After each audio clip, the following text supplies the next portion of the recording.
Facebook has a couple of goals, which is get more people on the platform. We've got 2 billion, so they're doing all right at that, and keep people on the platform for longer.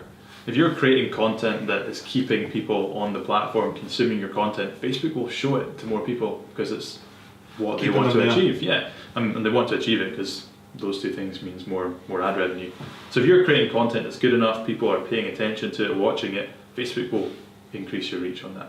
And that's why my videos on Facebook with this kind of Scottish stuff did so well, because the average watch time for a video on Facebook is 6 seconds.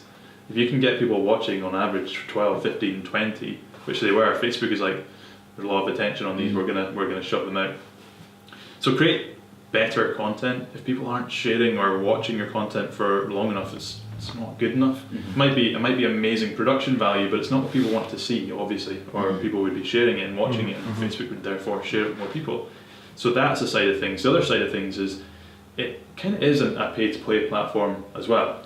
So you create that amazing content, but you still have to pay to reach everyone that you want to reach. And that doesn't have to be a lot of money. That might just be a couple of quid here and there to make sure it's going out to the right people. One of my mentors, Dennis Yu, talks about the $1 a day strategy, which is if you can create a winning piece of content that is like, it shows that people are sharing it and watching it. So one of my videos was on an abandoned psychiatric hospital, and for some reason it just popped and lots of people were tagging their mates in it. So I just boosted that one out for £1 a day for like 6 months or something, because it was just continuing to work.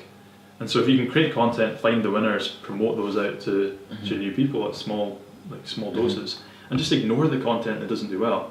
Like you might create one piece of content a week, 52 pieces of content in a year. You might have 1 or 2 winners, like real winners in that bunch.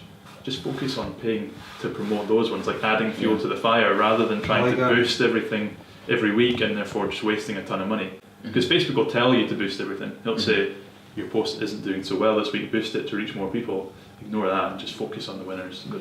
The ones that are already big. Sometimes you say this post is performing 85% better than other posts on your page this week, boost this one. You know, would you say that's a genuine thing from them, or is it just another way to try and get? It's probably just another way, because people will go and hit that boost button. I would say look at every time you post a video, look at your insights, take a look at the average watch time, and that's the key one for me.